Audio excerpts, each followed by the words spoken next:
Na Península Ibérica existen pinturas rupestres do 7000 a.C.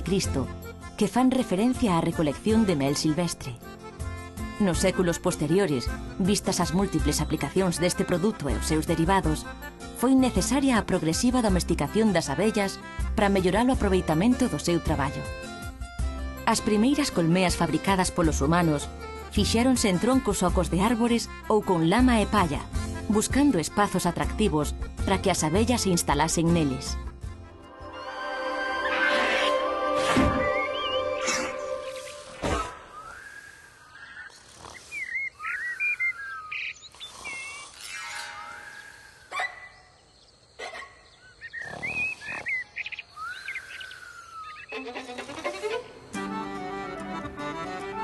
O mel galego contou no século XIX cun dos máis importantes estudosos apicultores na península, o padre Benigno Ledo.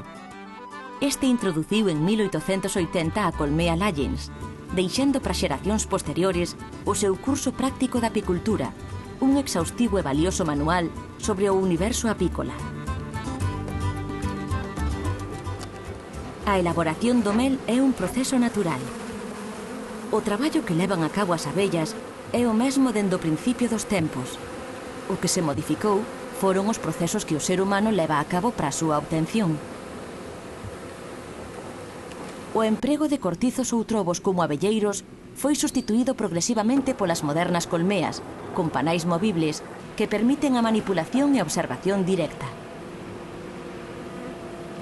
Cando os panais están listos, a primeira tarefa é o desoperculado, que consiste en destapar as celiñas que agochan o mel no seu interior. Os apicultores adoitan facelo cun coitelo, malia que tamén se pode empregar unha máquina que acelera esta tarefa.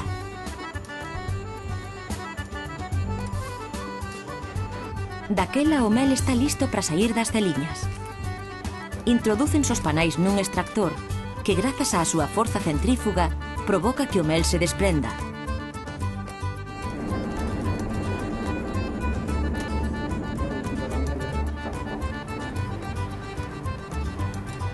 Unha vez liberado, pasa a través dun primeiro filtro que retén a cera e mailas pequenas burbullas de aire.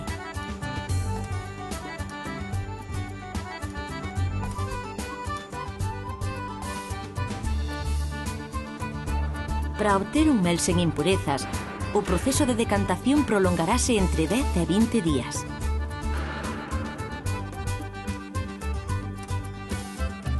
Será entón cando estea listo para o seu envasado, etiquetado e posterior comercialización chegando a nós. Na actualidade contamos con 5.000 produtores de mel galego. A maioría son membros das diversas asociacións que, mantendo a nosa tradición apícola, representan unha alternativa sostible de futuro para o noso rural. Na modernización da apicultura galega, tivo un papel moi relevante a Asociación Galega de Apicultura, AGA, fundada en 1980. En Galicia, podemos mercar meles de diferentes zonas e produtores. En 2007 foi recoñecida a Indicación Xeográfica Protexida Mel de Galicia, que regula o proceso que seguen os meles que se comercializan baixo esta etiqueta.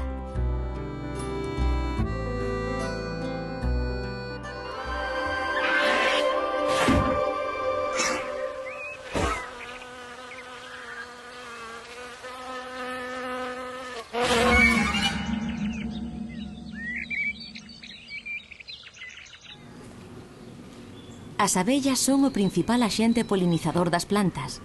O seu traballo sempre leva aparellado abondosas colleitas que serán, no seu momento, alimento para a fauna e para os humanos. As abellas son un elemento clave para manter a biodiversidade. As prácticas agroforestais sostibles, nas que non se empregan produtos tóxicos no tratamento dos cultivos, son as que garanten a supervivencia das abellas. O mel forma parte fundamental dunha dieta variada e equilibrada. Con el, fornecemos o organismo de azúcares de fácil asimilación, proteínas, oligoelementos e vitaminas. Se consumimos diariamente da orde de 40 a 50 gramos, entre 4 e 5 culleriñas, teremos unha maior resistencia fronte ao cansazo físico e intelectual. Tamén ten aplicacións terapéuticas, Por iso a empregamos nos nosos fogares cando temos gripe ou a gorxa irritada. Pola noite, para relaxarnos e dormir mellor, podemos tomar un pouco de leite quente con mel. Veredes como vos presta.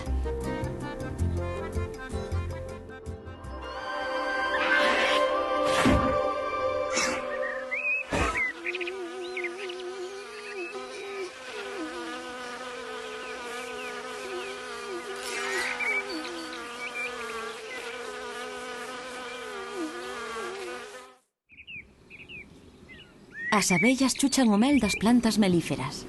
En Galicia, segundo a zona na que nos atopemos, existen diferentes sabores e texturas de mel, dependendo da flora predominante preto das abellas. É pouco habitual que haxa mel monofloral, pero en función da porcentaxe que conteña de cada planta, podemos falar de diferentes meles.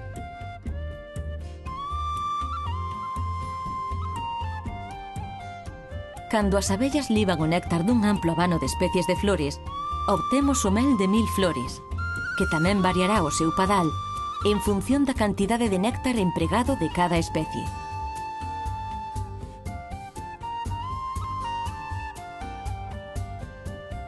A intensiva repoboación de eucalipto levou a que hoxe exista mel monofloral desta variedade na zona das Rías Baixas, nas comarcas da Coruña e Ferrolterra e na Mariña Luguesa.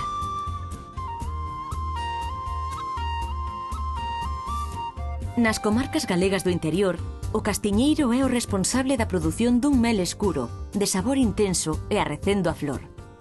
Case sempre vai acompañado de melatos de carballo e castiñeiro.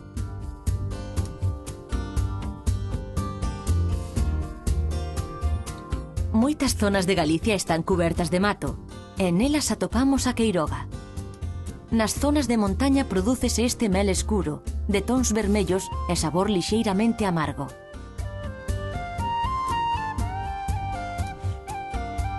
Nas abondosas silveiras, atopan as abellas o néctar para elaborar esta variedade de cor clara e sabor doce con arrecendo a flores. Hai tantos meles posibles como plantas melíferas.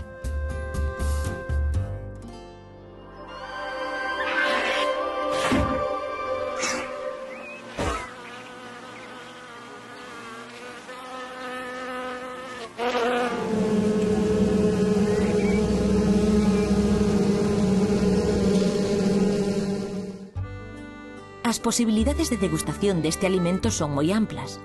O mel é complemento perfecto de todo tipo de doces, do leite e das infusións, do pan ou da froita. A súa versatilidade permite empregalo en receitas doces ou salgadas, e as súas propiedades naturais fixeron que dende sempre estea presente na nosa cociña. Por toda Galicia podemos atopar feiras de gran tradición dedicadas ao mel. A maioría chegan co outono, como as de Lugo, As Pontes, Oleiros, Ortigueira, Pontevedra ou Arzúa. A Semade, cada ano atopamos novas iniciativas, como o Enredo do Abelleiro ou o Centro de Divulgación do Queixo e o Mel, que articula dende 2008 todo tipo de iniciativas e obradoiros.